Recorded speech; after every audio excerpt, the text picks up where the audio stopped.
to start with Saba.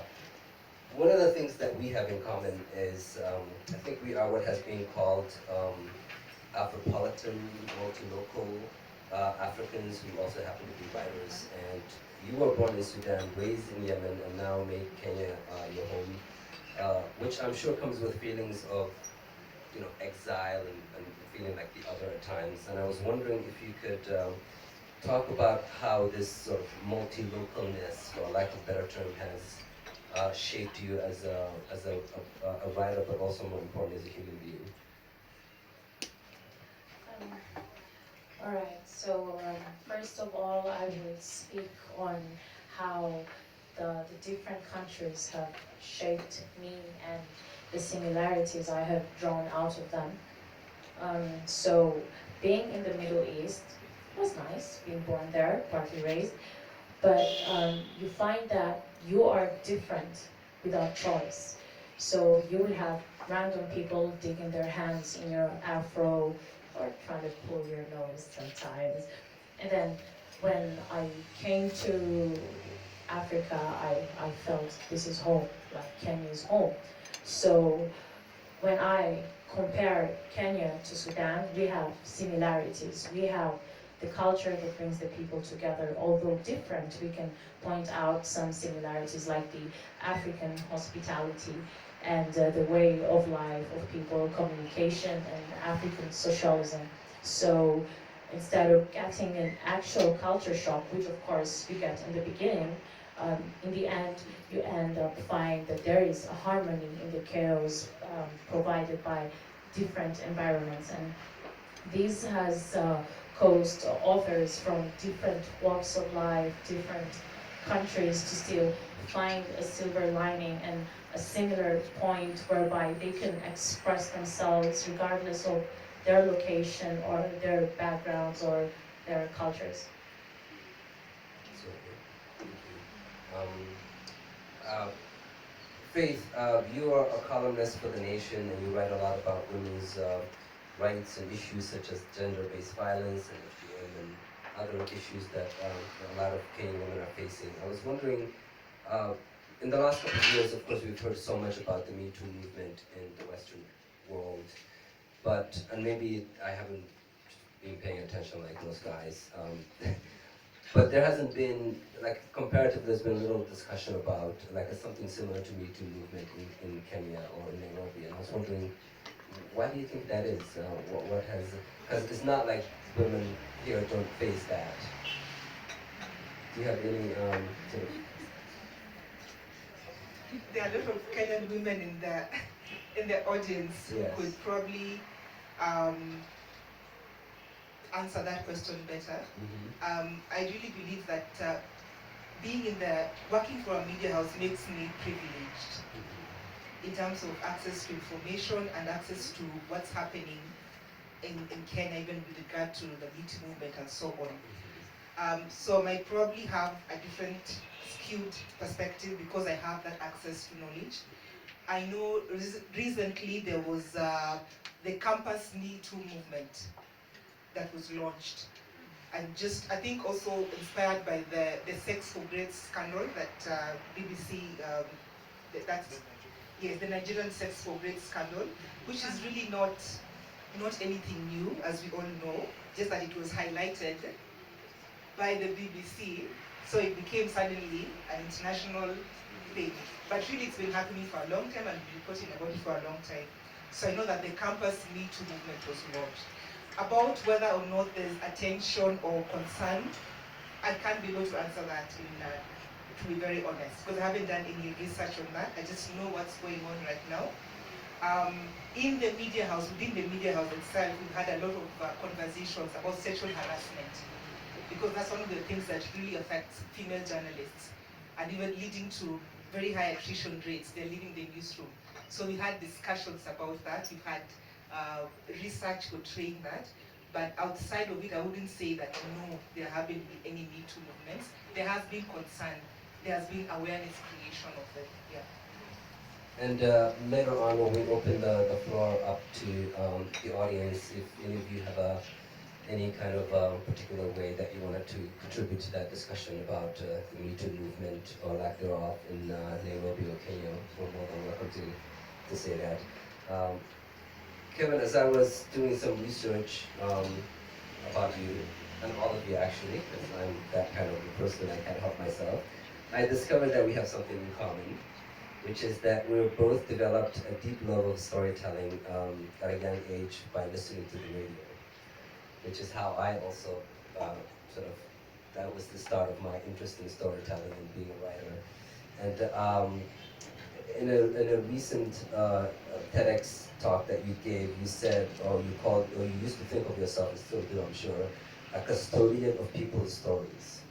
And I love that word, custodian. There's like a sense of duty or responsibility to it that I love. And I was wondering if you can elaborate on that idea. What is that about that idea of that sense of duty that you feel? I think as journalists, our role is to, as much as we can, tell the truth. And we are telling people's truth. And they trust us with what we have. So that's where the whole element of being a custodian of people's stories comes from. And it was birthed when I was at the BBC, and there were a couple of stories that really touched me.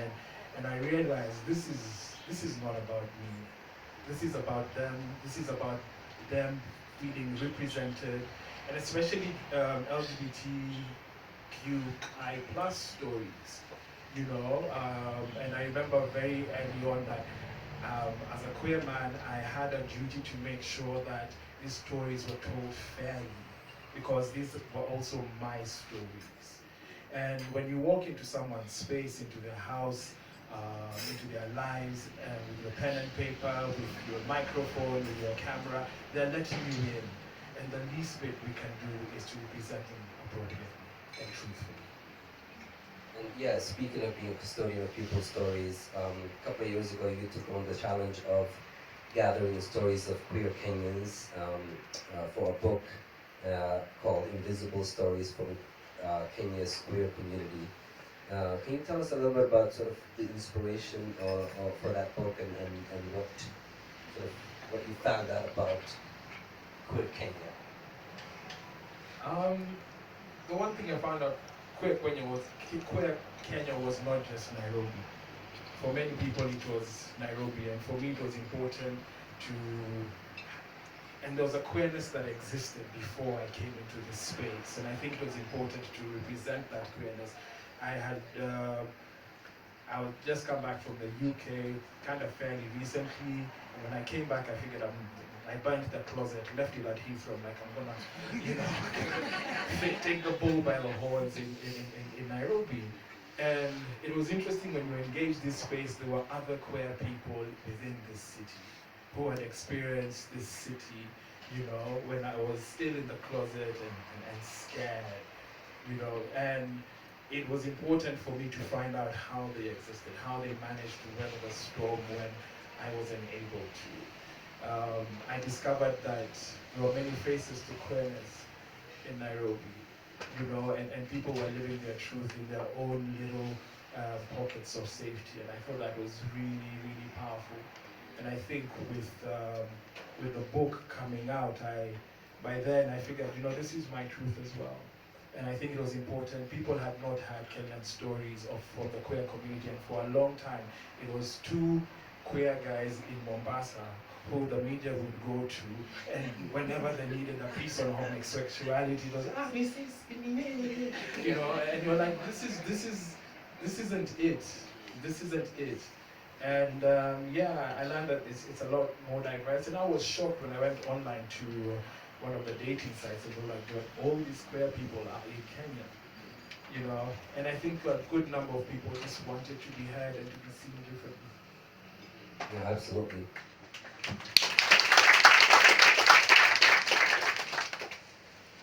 Saba, in one of the poems from your collection, Mira, called the 1st of May 2016, you write the following: sorghum fields replaced by corpses, playgrounds turned into battlefields, farmlands into mass graves, homesteads into scavenger zones. And then later on in the poem you write, a hand here, a leg there, spineless skull, spilled intestines. That was May 1st. For those of us who are not familiar, what happened on May 1st, 2016, and what did you want to say with that visually arresting poem? So that poem speaks on the atrocities and the genocide carried out by the previous Sudanese regime that was under al-Bashir for 30 years. So on 1st May 2016, um, Bashir and his government launched a massacre on the people of Nuba Mountain, Sudan, that is in South Kordofan state. It borders now South Sudan, and that's actually part of North Sudan. So what happened? There are these warplanes he brings, MiG, Sukhoi, and Antonov, which are Russian warplanes, and bombards the people of Nuba Mountains or South Kordofan just because they chose to be black and to have democratic rights, that is to choose the religion of their choice, which is either Christianity, Islam, animist, atheist, anything. But the government was forcing Arabization and Islamization on the Sudanese people, whereby if you claim to be anything apart from Arab or Muslim, you're in for it.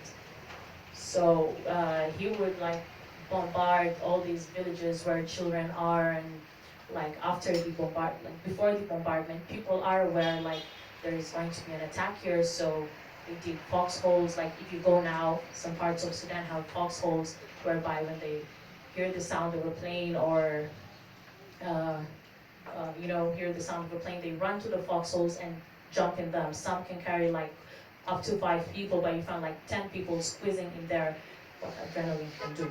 So they squeeze in there and wait for the aircraft to pass. But if you're not lucky enough, if you don't have foxholes or caves, because it's a mountainous area, you're in for it. You just lie on the ground, or else you're dismantled. Like when people come to collect your ruins after the bombardment, they'll find your skull somewhere, your spine somewhere, your legs, and it's very horrible. And we have that day, 1st May, we lost 6 children, and the results of the incident are very, very bad. I mean, homes are burned down, bone sharpnels everywhere, dead bodies. It's a journey we have gone through as Sudanese. And as a Sudanese woman, writer, how do you feel about the recent events that we've all witnessed in the newspapers of the revolution and the events following the revolution? Like, how do you respond to it as a Sudanese woman looking from afar? First of all, I would like to say that the Sudanese community, the Sudan as a country, holds very strong, resilient, powerful people that after a 30-year dictatorship, we were able to take down the dictator, the racist ruler, he's a criminal, he killed lots of people, he's a murderer. But what I have to say is that now we have a ray of hope, and we see that the new incoming government, the transitional government, has paved way for a Sudan that would respect women, that would fight for their rights, because you find that in the transitional government we do have females, and again, laws that suppressed women. For example, the 1992 Penal Code that stated that women, that has specific rules on dressing that forced women to put on hijab regardless of their religion. Imagine a Christian going to church in a hijab. Yeah, it's that bad. But it was taken away, it was taken down on 28th of, I think, last month. So we have hope, and we are still trying to grow and develop as a country. But so far there is hope, and we are happy and proud to be Sudanese and proud to be African too.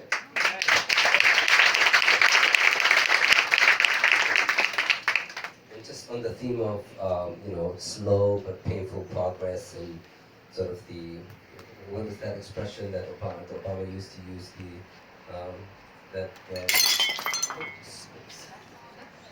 Sorry about that. Just sort of touching on that theme of slow progress. Last May, many of us were dismayed by the Supreme Court of Kenya's decision to uphold the homophobic laws that continue to ban gay sex is illegal. Were you in the country when that ruling came out, and what was your feeling about that? That's for me. Yes. Both of you. Why not? I was in court that day. We had been to court in February when the initial date had been set. Alafu, we were in court again on the 24th. I was hopeful. So many of us were. Yeah, I was naively hopeful. You know, I thought and I think, I believe in this country as much as there are days I don't want to. I believe there's a lot of goodwill for Kenya, you know, and that was the one day I just sort of wanted us to shine, you know, and to believe that we can be a progressive nation. It was amazing actually being in court that day. Like, we were fighting with other journalists, tripods. You know, I remember sneaking through the magistrates, the judge's door to get into courts. You know, it was exciting, but it was also very, very scary. There was the what if we won? What if we won? And either way, we knew if we win, there would be violence. If we lost, there would be violence. But we were hopeful. It was exciting to see people who would not have wanted to be seen publicly come out and be in court. You know, and there were rainbow colors. There are guys that come in. Although during the post-moment, there were a group of Nigerians who came in. There were Ugandans who came in. There were Tanzanians who came in. Yet again, the Ugandans who came in to support us, the guys who came in from out of Nairobi, it was magic. It was magic. But when the ruling happened. And then I'll digress briefly. I remember one time, I think we were walking in court and someone from the registry shouted, "Tuko na nyinyi, we're with you." That was exciting. That was exciting. But we had done it when maybe 10, 13 years ago. People didn't think that we should go to court to fight this old colonial law. But on the 24th of May, we were in court. And like I said in other pieces and in many interviews, the genie is out of the bottle. And we still hope. Yes, absolutely. Faith, the story that you read sort of touched on the story of this young lady who's so full of hope and has big dreams and wants to get out of this life of constant hustle. And I think we all know women like that, especially from poor part of Kenya, of Nairobi, for whom every day is a struggle. And I was wondering, like, being a woman anywhere in the world is a challenge, but as a mother, as a working woman living in Nairobi, what are there challenges and things that you find to be just sort of unique to Nairobi, or is it just that anywhere in the world is just hard? I'd like to comment a little bit on what Kepo was talking about first. Yes. Yeah, absolutely. Yeah. I just reminded him of a story I read in the book about Invisible. Yeah, about a boy from Turkana. Someone, in northern Kenya, so far away that you'd never imagine that they would have a gay person live there and actually express his sexuality to someone. And for me, that was very interesting, because my view about homosexuality was very colored by what I saw on TV shows and movies and so on. And there's one other thing that you talk about journalists being, I think our job, we are tasked with telling the truth. And I remember during the case, as it was going on, there was a lot of, there were heated debates in the newsroom. I know James has worked in the newsroom, and you know that at that time the truth becomes relative. It's always relative, but at that time it becomes particularly relative. So it's colored by your religion, you know, your beliefs, you say your culture, and so many other things. And there are always a lot of fights about coverage and how to cover and who to cover and so on. So I was just saying, at the end of the day, sometimes it's the journalism and the newsroom that will stand in the way of the truth, as opposed to bringing it out. You spoke about the character in my story is called Perpetua, and eventually she'll change her name to something else that is more trendy, more social media friendly, you know, Instagrammable name. No, you can't be a perpetual, you know, on Instagram. No. And you're asking about whether the challenges as a working woman in Nairobi are special or unique to the city. Or unique to the city in any way. I don't believe so. I think motherhood, whether you're in a hut in the village, and motherhood when you're in a big corporate job, I think the challenges are the same. I mean, your breasts remain the same, you know? They'll still engorge, you still have to wake up and breastfeed.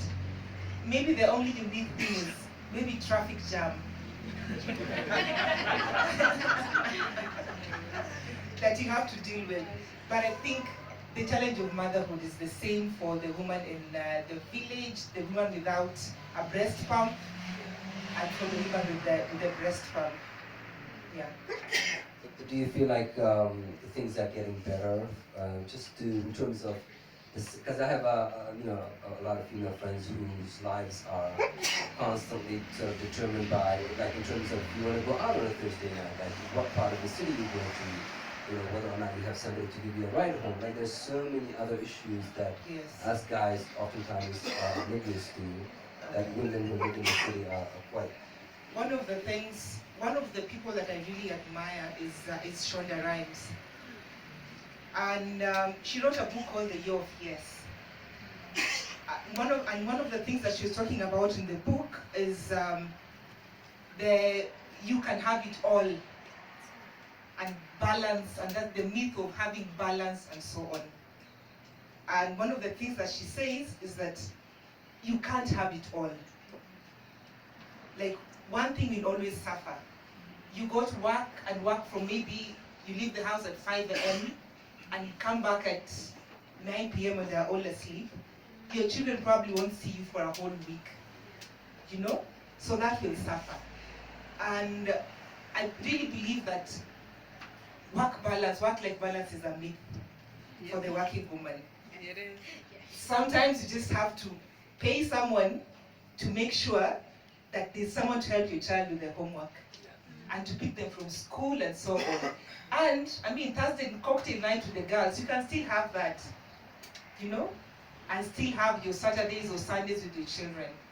So I think you just work around those challenges. You don't need to be a perfect hairdo, perfect nails, you know, well-behaved children all the time. Sometimes you just let it go, because that is too much pressure for perfection for any working mother. Yeah. Sounds exhausting. That's why I have kids.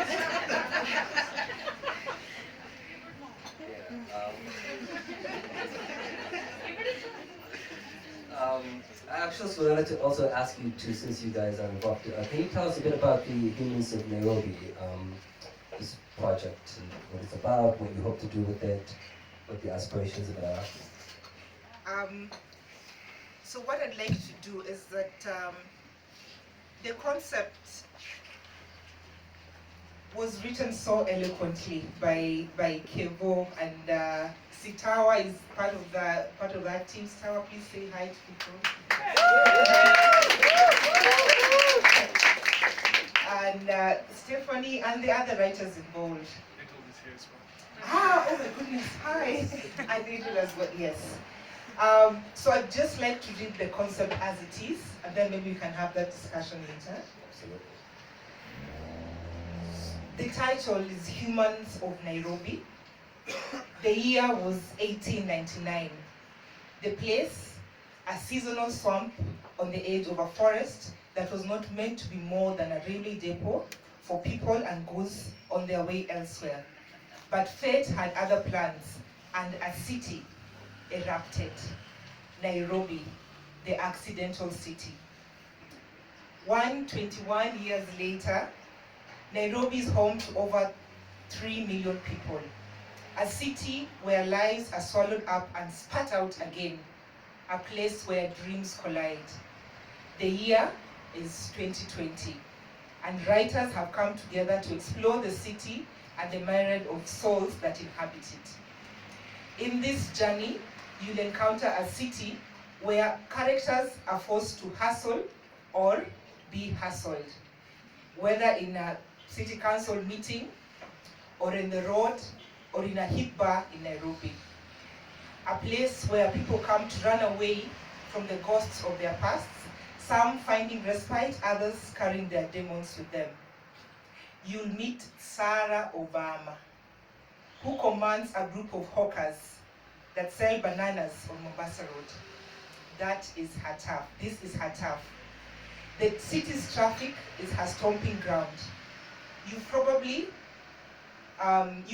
seen her, and she's probably seen you too. You will also meet Perpetua, a beautiful, ambitious young banker who has no qualms about using married men and blackmail to snake her way to the top. And you will be haunted by the ghosts of war with Simon, a Kenyan soldier who just came back from Somalia.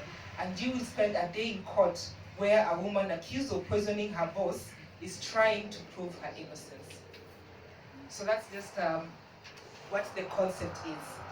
And I don't think I would need, maybe Kevo has something to add there.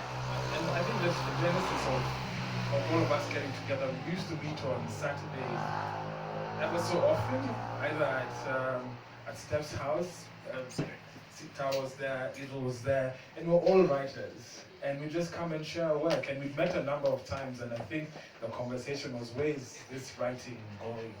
Why don't we just, I mean, those were my best afternoons, you know, you're just sitting and playing with words and listening to words and playing writing games, you know, and Humans of Nairobi came from Saturday afternoons in Loresha. And is the idea kind of, because it's sort of play on the Humans of New York, and is it going to be fiction? Is it going to be like a combo of like people telling their stories and fiction? Like what's the It's format? all fiction. It's all fiction. Yeah. Sarah Obama is my girl. Okay. Well, I have my own perpetuals I like. I've known a few perpetuals in my life. Great, that sounds great. And what is how can we find it? Okay, sorry, it's the book is not out yet. We have 10 stories that are ready for publication, and we are working on the publishing bit. We are editing amongst ourselves and working on getting it published. The year was supposed to be 2019, the year of publication. That didn't happen. So let's see what happens in 2020, and we'll keep people updated about that. We're still looking for a publisher as well. So if Yes. anyone who knows someone who you knows guys know someone publishers? who's married to a judge. Yes. Well, I can't wait to read it. It sounds amazing. I'm really looking forward to it. Thank you for sharing that with us. And I have a few more questions, but the one that I wanted to ask you was, because all of your pieces that we read sort of touched on Nairobi as this place of hustle. And that's I've never thought of the word hustle and what it implies and entails more than like when I moved to Nairobi, because it seems everybody has like 5 side hustles. The other day I called my the guy who like manages our building, and he said, "Oh, I'm in town. I'm like buying drapes for somebody." I'm like, "Wait, why are you buying drapes? You're supposed to be the superintendent of this building." But that's his side hustle, and I'm sure he's got 2 more on the side. And can you speak about this whole idea of the city forcing you to be creative and dynamic and hustle in a way that feels unique to it? Because I've lived in different cities, and Nairobi puts them to shame in the hustle game. All of you, yeah, if you can touch on, because all your work has touched on the idea of hustle. Yeah, your point was all about hustle. So for me, it's maybe not that, of course, it's not the dictionary definition of it, but I think the story that captures that for me is in our newsroom. We have editors who sell peanuts, njugus, for that's 20 shillings. So there are 3 different corners in the newsroom where you can buy peanuts. So there's the guy next to the photocopier sells peanuts. You know, the guy in the Swahili newspaper sells peanuts which are egg coated. And then there's the one on 4th floor who says hers are organic. She sells them for 50 shillings.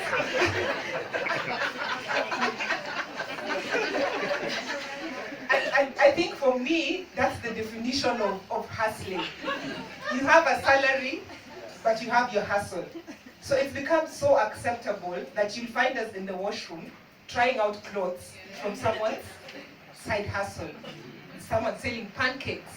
This is a newsroom, very corporate. There's, someone passing by, coming in for an interview, and just there's some negotiations going on. I love it. I think it's amazing. We don't know how to. It's our way of, I feel, is our way of cushioning ourselves against this very difficult economic times.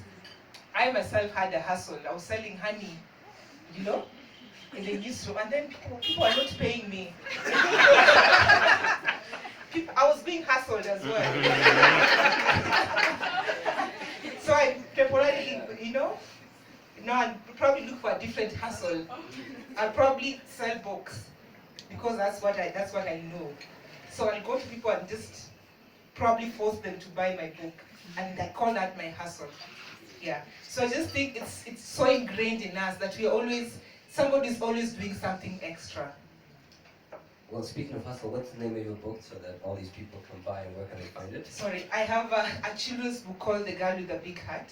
Okay. And it's actually out in terms of, there are no copies right now. Okay. Yeah. The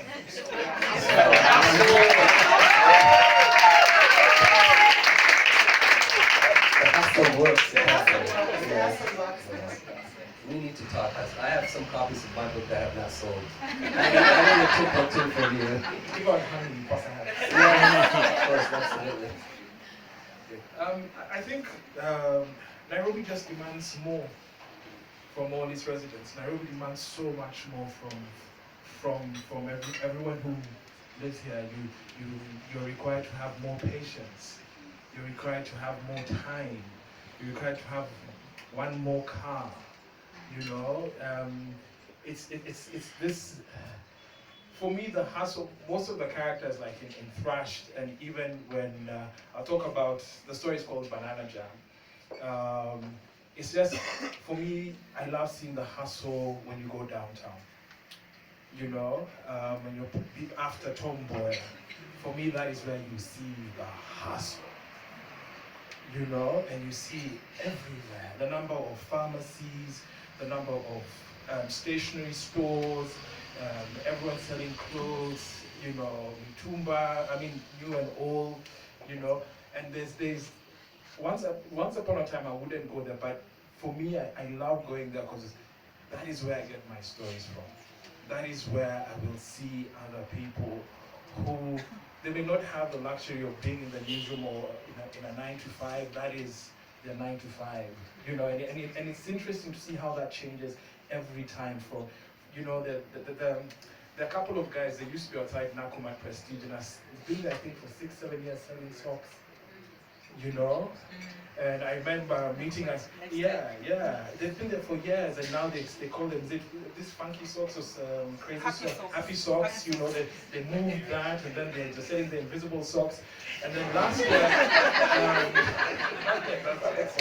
so last year I met this guy, he used to have dreadlocks, and then he didn't have dreadlocks. I'm like, why did you cut them? He's like, I sold them.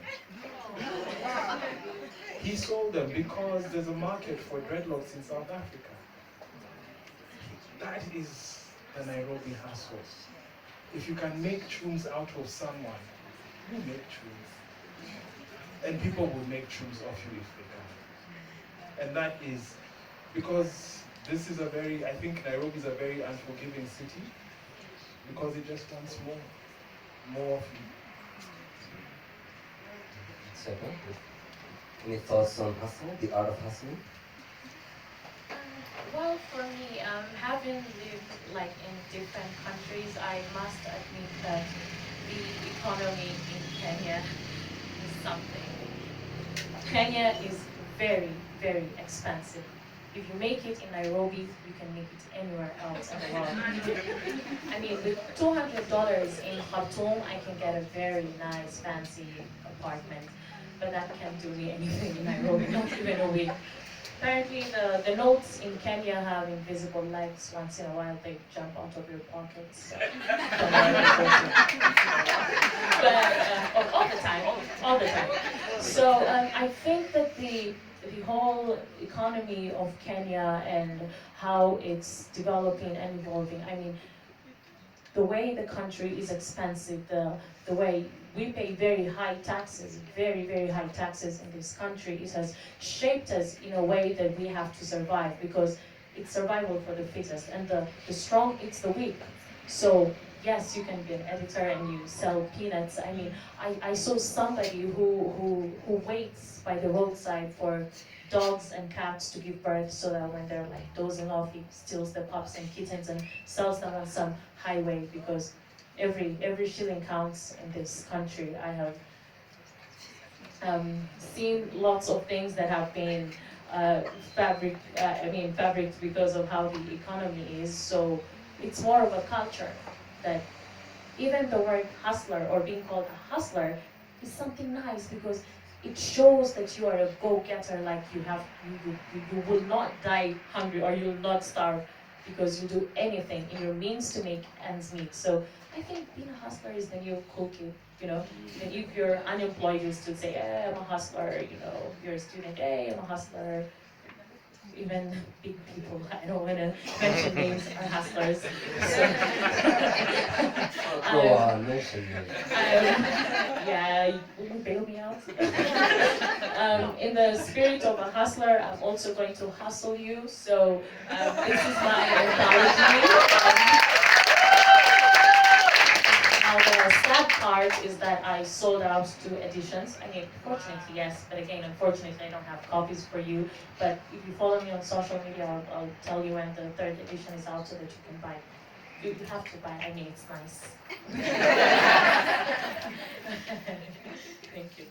Thank you. Thank you so much for those really funny and insightful illumination on life in Nairobi in all its facets and